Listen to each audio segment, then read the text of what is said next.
Value investing is dead.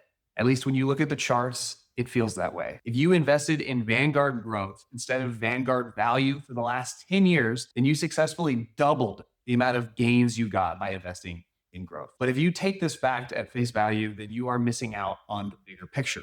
There are different implications for the passive value investor. This is somebody who's investing in value index funds. And there are different implications for the value active investor, somebody who is picking value stocks.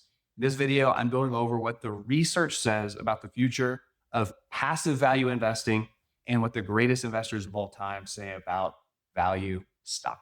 First, let's look at the actual history of growth versus value going all the way back to 1936. This is a study by Vanguard showing the relative performance between the two factors. Going all the way back, this upper half shows value outperforming growth significantly and consistently all the way up until the year 2000, when growth started to win. And then we had the dot-com bubble where a bunch of internet companies rose to insane heights. And then that bubble popped.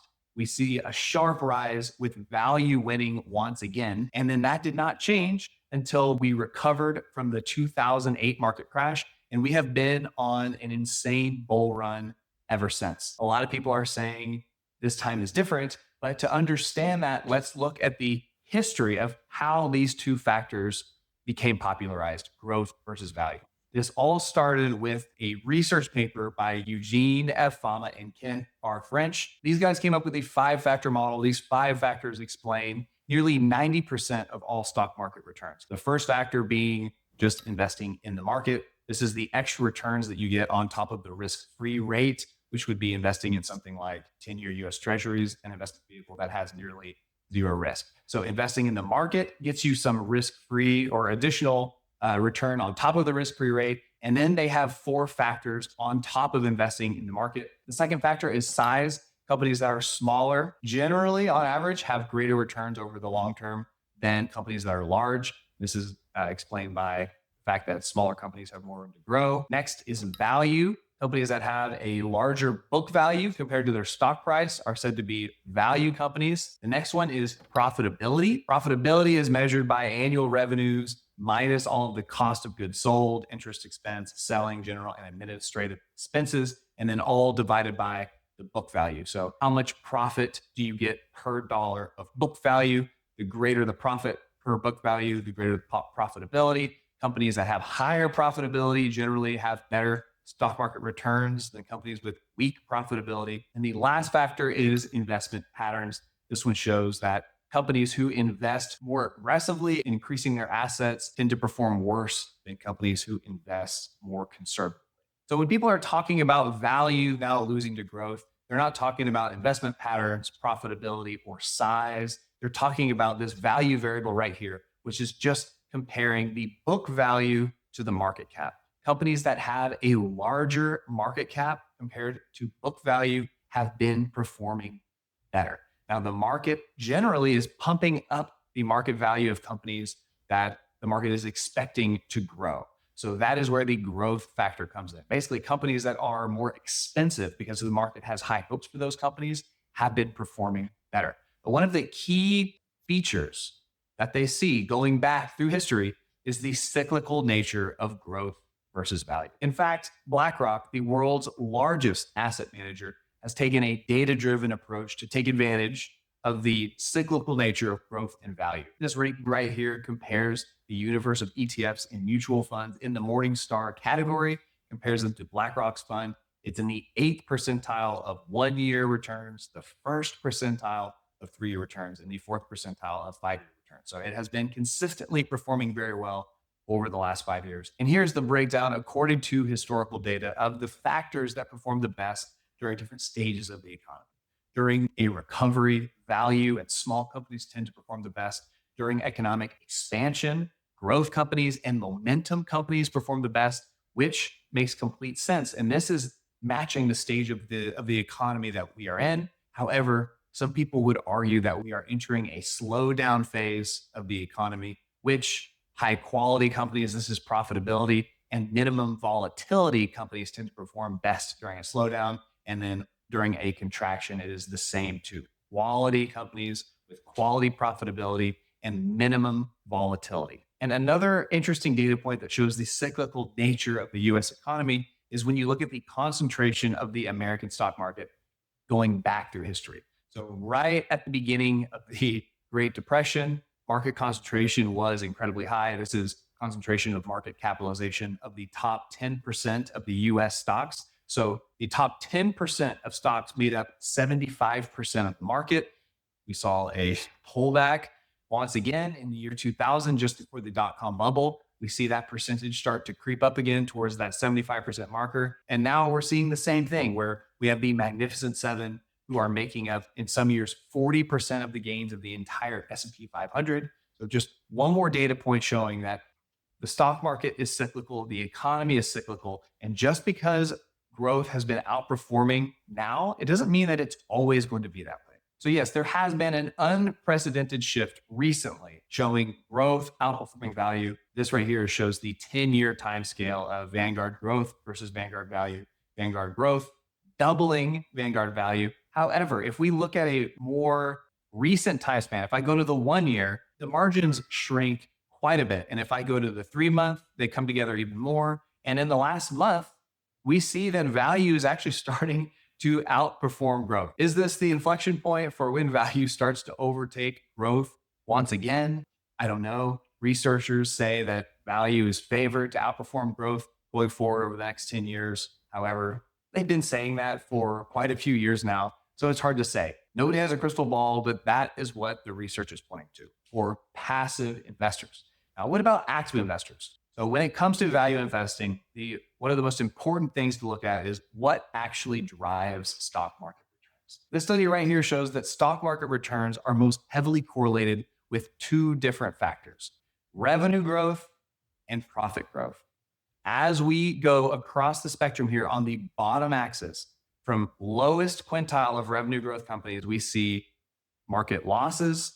As we go all the way to the right side, even if we stay on the lowest quintile of economic profit, if we're just moving across to revenue growth, we see -1 going up to -8. Similarly, if we stay in the lowest quintile of revenue growth and we move up through economic profit growth, we see -1 up to -9. And then, of course, if we maximize for both revenue growth and profit growth, we see 19% returns. This is the strongest correlation. Only we can see the future and know which companies are going to be growing their profit and growing their revenue the most in the future, because that is what's most important. Not how well a company has done in the past, but how well they're going to do in the future. So when I'm looking to purchase a stock, I'm thinking about it from the owner's point of view. If I'm going to invest in this company as an owner, how much cash are they able to put into my hands? At the end of the day, that is what the stock market is tied to. And we can see a really good example of this with the Twitter buyout. As long as the company's profits are strong, it doesn't really matter how much the market cap drops, because at the end of the day, if there's going to be a buyout, it's going to be based on the fundamentals of the company. How much are the current owners willing to part with their asset given the profits that they are expecting to receive? And so in this case, Tesla shareholders made quite a bit of money. Twitter shares surged 22% because Elon agreed to buy Twitter at a little bit over $54 per share. The day before that announcement, Twitter was trading at 42. But when it comes time to actually buy the company trades up to closer to its intrinsic value at the time, or at least what Elon and the owners of Twitter at the time, or the board of directors, whatever they agreed upon at the time as the intrinsic value, the share price moves up to that. So Elon was willing to buy Twitter. He wanted to get it at as low of a price as possible. But at the end of the day, what kind of profits is it going to bring to the owners of the company? That is what drives the shareholder value. So from my point of view, I don't really care if I am making a bunch of money because the company I buy grows its revenue and profit a lot, or if the company I buy currently has a bunch of profit and I'm able to buy it at a discount. Either way, as long as the money is going into my hands, those are the kind of companies I want to invest in. So if I consider myself to be a value investor, then at the end of the day, what does it really mean to be a value investor? When you're talking about buying individual companies, the definition of value investor changes from the definition where we're talking about passive investing. When you're a passive investor, you are putting money into a fund that follows like a mathematical rule set. It has to go by set ratios in the market. An active value investor is able to look at so much more information and then make nuanced decisions based on the actual company. So when I'm looking to invest in a company, all I'm looking at is I'm buying future money at a discounted rate. That is the core of investing. I am putting a little bit of money down with the idea of making more money in the future. And that discount is what I'm referring to as value. That value can come from a company that's going to grow its revenue a lot, and I'm buying it for cheap now, or it could come from a company that already has a lot of profit right now or a lot of free cash flow, but I'm able to buy it at a better price. At the end of the day, the margin of safety is what makes me a value investor. Many people oversimplify value stock picking with value passive investing. It's not just about looking at companies that have a low price to book ratio or companies that have a really low PE ratio. It is all about the discounted future free cash flows. The original value investor that coined the phrase margin of safety with investing is Benjamin Graham. Benjamin Graham's style of investing inspired many of the greatest investors of all time today. Warren Buffett, Bill Ackman, Charlie Munger. All of these investors are focused on the margin of safety with the companies that they're buying in. And there's many different ways that they go about doing this. Warren Buffett, at the beginning of his career, looked for what he called cigar butt companies. He would look for a company that was so dirt cheap, even if it was a horrible company, he likened it to finding a cigar butt on the ground, picking it up off the ground. It's small, but there's one last puff that he can get for free because he just picked it up off the ground. And similarly, he would look for cigar butt companies that were trading so cheap, but if he bought them out and liquidated the assets, he could get one free puff out of them. There's that style. Warren Buffett now does what he calls a buy and hold forever approach, where he tries to find quality, durable, competitive advantage companies at a fair price.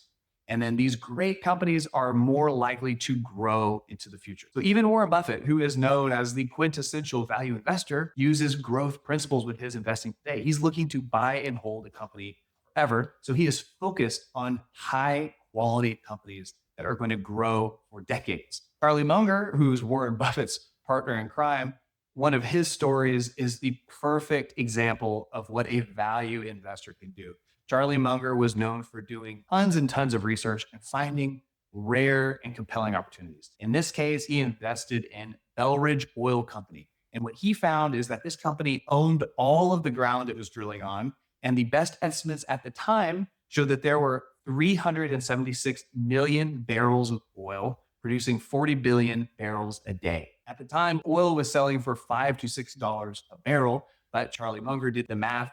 According to the market cap of the company, the market was only valuing these barrels at 29 cents a pop. So this was a pure asset play. Charlie Munger found a margin of safety where if he invested in this company and the company had to liquidate one day, based on the value of the oil in the ground, Charlie Munger could not lose money. So he made this investment and his returns were ridiculous. Charlie Munger buys shares of this company at $115 per share, and he ended up selling for $3,665 per share.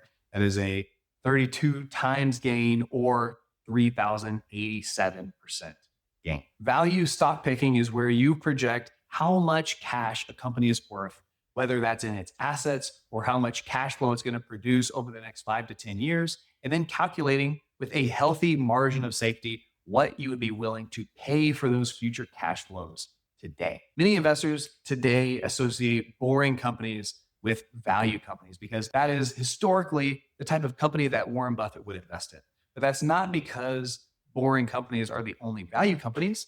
Those are just the companies that Warren Buffett was confident enough that he understood enough to project the future cash flows for those companies. And that is already starting to shift. Just in the last week, Warren Buffett unveiled a $5 billion investment into Google. Not because Google is a boring company, but because Warren Buffett is now confident, or somebody that works with him at Berkshire Hathaway is confident that they can project the future cash flows of Google. And they found that there is enough of a margin of safety.